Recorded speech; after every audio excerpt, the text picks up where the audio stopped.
Hey everybody, how's it going? I'm Sethum and welcome back to another video guide for Conan Exiles. Today in this video, folks, I'm going to be showing you some of the best ways to farm Demon Blood, or at least the way I like to go about farming the Demon Blood. So if you guys enjoy this video, please do not forget to support me on the channel by hitting that like button, subscribe to the channel if you're new and haven't already for more similar content from myself. And if you have just subscribed, why not check out some of my other videos and guides here on this channel? Who knows, you might just enjoy them. And don't forget to hit that bell icon so that you get notified when I upload new videos and content. And for those interested, you can always find me on the Sethtopia Discord. Links to this, of course, you can find down below in the video's description, as well as in a pinned comment from myself. So, as I was doing the intro, what you saw were 4 of the mini bosses that can be found in the world of Conan Exiles. So these would be creatures with 1 skull. So of course these can drop a lot of things. They are fairly easy to farm, although they spawn in random locations. However, by farming them you can sometimes obtain demon blood. So I know that the crocodile demon bosses and the Yeti demon boss, or yeah, the Yeti boss and the crocodile mini boss do of course drop demon blood. For some odd reason it's not showing what I'm looting, which is a bit annoying, but we'll have a look at that. We will be testing out various ways of getting and harvesting demon blood.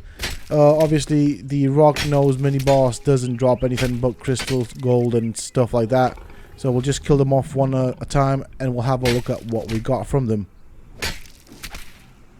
So for some odd reason it doesn't show what I'm looting as I'm harvesting, but as you can see, you can also get shade bloom from these mini bosses. So this is a confirmation that these mini bosses do drop shade blooms. And I know that the Yeti, the Jaguar, the Sabertooth, I think there's a few more to this list that have or seem to have a higher chance of dropping the shade bloom. So of course this is for those that want to raise pets but aren't yet able for whatever reason to go into the Midnight Grove dungeon. This is a way of getting some shade bloom. Not very efficient. The chances of dropping or getting the shade bloom is, well, quite rare. So obviously we've got many bosses. They will drop demon blood, as you saw from my inventory. So they kind of spawn pretty much anywhere in the world. The crocodile tends to spawn around the Nubi River. You get the Yeti in the jungle, but there is another way of doing it, and that is by farming the world bosses. Now I know I say that the world bosses are a source of demon blood, so you can two dragons right there. There's one right here, but this one doesn't really seem to drop all that much. It does seem to have somewhat of a different loot. I will go through all of the dragons in the unnamed city. Now obviously they're not that difficult to do. You can do them at a fairly low level. All you need is a good thrall and some decent weapons to fight them at a range. You can actually farm this area quite early on should you wish to. As you can see, we didn't get that much demon blood and the game is laggy as all heck, but we did get a bit. So we did use the meat cleaver, which wasn't all that efficient. This is a star metal meat cleaver. I'm gonna have to get rid of all of the meat because I want to just focus on the demon blood. So I'm gonna spawn in another one. We're gonna make sure it's the same one. I'm gonna try it with the pickaxe just to show you that this one doesn't really give all that much out. So this should be the exact same red dragon that we killed before. We'll kill him again, this time with the pickaxe. So we got some demon blood there, and I think that's pretty much all that we're gonna get. It is a good source of dragon bone if you are, of course, interested in that. I always come here to farm that dragon bone. It is a good thing that I like to use, as I do use the dragon bone weapon set. I'm gonna actually use the skinning knife as well, just to kind of show you the differences. But it tends to be the pickaxe that gathers more demon blood. So we're gonna make sure I've got everything here set up. We're gonna kind of summon this guy again, and we'll do it with the skinning knife. And we want this one because this is the one that spawns here. And we'll kill him once again. And this time we'll swap to this and see what we get. Again, we don't even actually get any demon blood this time around. Oh, we did. Never mind. But it doesn't drop all that much. However, there are 2 more dragons in the unnamed city, and these seem to yield far more demon blood than this one. Just to kind of show you the differences, we'll do the green one. There are some baby dragons as well that you can farm. These are mini bosses and fairly easy to kill as well. Obviously, my recommendation for taking these things on is having a thrall. Now, you can try using a pet, but the problem is, or the difference between a thrall and a pet is, on a thrall you can put on some heavy armor, some really good weapons, and they will be able to tank these things like nothing else. Worst case scenario, might as well have some healing arrows with you, but even so, if you use a Relic Hunter Treasure Seeker, which is fairly easy, fairly common to get, it should get you through. Now, I've got a lot of stuff here. Also, do bear in mind that the harvest rates on my server are 2 times, so basically half what I get is what you should get on official servers or servers with official server settings. Let's get that back in there. We're only focusing on demon blood. So obviously what you will see by the end of this video, from these bosses I'm going to show you, divide by 2, and that's kind of what you should expect from these bosses. Now obviously you do need to be prepared. There are many other low level creatures that you can try and farm for the demon blood. There are the mini bosses again that you can farm for the demon blood. The problem with the mini bosses is they don't have specific spawn points, and they do tend to spawn quite randomly. But if you do see one, take it out and obviously harvest the demon blood. It's not that difficult to get. I'm going to show you some things that you can do for sure to get some easy demon blood. We'll get to that in a bit. Obviously, we are now on the dragons. I've got some other creatures that I want to show you as well. So this is the Red Mother. Normally I harvest her with a pickaxe. So this is just to show you with the cleaver what I got. With the pickaxe I do tend to get more demon blood than this. So we'll put that there. We don't want any of this other stuff. You also get the volatile glands, which are very good as well. And then somewhere around here there is another mini boss, or well actually a world boss that you can farm. This is the demon spider, whatever it's called. Again, a very easy boss to kill.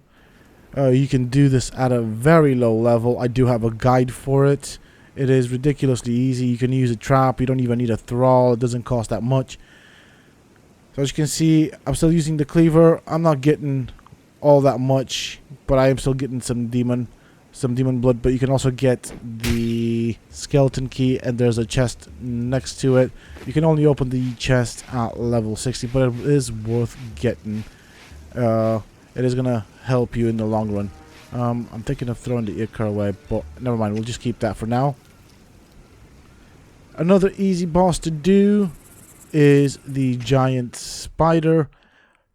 This one works really, really well with either a trap or if you have a thrall to tank it. Again, I have a guide for all of these bosses I'm showing. They are ridiculously easy to farm. And this one, as you can see, does give out a lot more demon blood. It does give out venom, and it does also give out some meat. And it does, obviously, being a boss, it will give out the skeleton key, which is definitely a thing that you want to hold on to. So what we're going to do now is we're going to go to another place. But before I do that, I'm going to have to think about how I'm going to show you what I get in terms of demon blood. Now there are 2 more bosses I would like to show you. One is a world boss, the other one is a dungeon boss. I'm going to do that, get rid of that. And so from the Icar is what I should be gathering from these last 2 bosses. These are my favorite ones to farm. There's a dragon right there, and then there is the Yeti boss. This guy is big, but he's slow, easy to take down. The only problem is you have to come up north, so you need to be prepared for that. You don't want to be killed by the cold, which is a very possible thing. As you can see, there's a baby dragon right there. I'm just waiting for things to load up because, hey, this is Conan Exiles and this is what it likes to do. The Yeti should be up here on this platform. I am going to kill him using the admin command, and then I will harvest him so that you guys can see how much demon blood I get from him. He's dead. Okay, and there we go. Give that another go. So we just got meat with the cleaver. Let's use a pickaxe. Demon blood, demon blood, demon blood, more demon blood. Alright, there we go. So as you can see, we got a decent amount of demon blood from this world boss. I did use the cleaver 2 or 3 times, so that will have affected how much I could have got. I could have got more than that. I could have got maybe another stack and a half easily. And finally over here is the Burrow King. So you kind of come up this way, you'll have to fight some weights, but you have this boss in the dungeon, which does again give out a ton of demon blood. The only catch is to get into the dungeon, or to open the gate that gets you into the dungeon, you will need 1 demon blood. Obviously, as I've shown you up to now, not that difficult to get anyways. This boss can be soloable very easily. I think at level 35-40 you can do this boss ridiculously easy. You just basically face tank him and with a 2-handed sword just start whacking at him until he dies out. If it looks like you're in danger at any given time, all you need to do is equip a shield, heal up, wait for the healing to take effect, swap from shield to the 200 and just keep on whacking him. But it's that easy that I can do it without actually even having to swap to the shield. But the shield is a good backup. So we've killed him. He does also drop the Dedum, which is a required item for those that want to finish the game and craft the item at the end of the game. But as you can see, we got a decent amount of demon blood from him. We just get demon blood, a lot of it as well. We get some thick hide as well. But this guy is also a very good source of demon blood. He actually drops quite a very generous amount of that as well. So he's got some stuff in his inventory, nothing that you normally want to look at. And he does drop, as I said, the Dedum. I'm waiting for things to load up because it is annoying. It should be that one right there. So you get that by harvesting this boss. So just from these last 2 bosses, as you can see, I got a ton of demon blood. We got some hide. Very, very easy. And as I said, I definitely would recommend having a thrall with you to help you farm this stuff, because a thrall does make life a lot easier. Obviously, you want a decent fighter thrall with at least 5,000 HP, heavy armor, put on the best heavy armor that you can get or that you have access to, a good 2-handed sword, and that's that. And I give you my word, guys, a thrall with 5,000 HP and good armor and good weapon on him can take down pretty much, or can tank any boss quite easily, including the world bosses. That is it from me for this video, folks. I do hope that you have enjoyed it and found it useful and informative. If you have, please do not forget to support me on the channel by hitting that like button. Subscribe to the channel if you're new and haven't already for more similar content from myself. And if you have just subscribed, why not check out some of my other videos and guides here on this channel? Who knows, you might just enjoy them. Also, don't forget to hit that bell icon so that you get notified when I upload new videos and content. And of course, for those interested, you can always find me on the Sethtopia Discord. Links to this you can find down below in the video description, as well as in a pinned comment from myself. Until next time, stay safe, folks.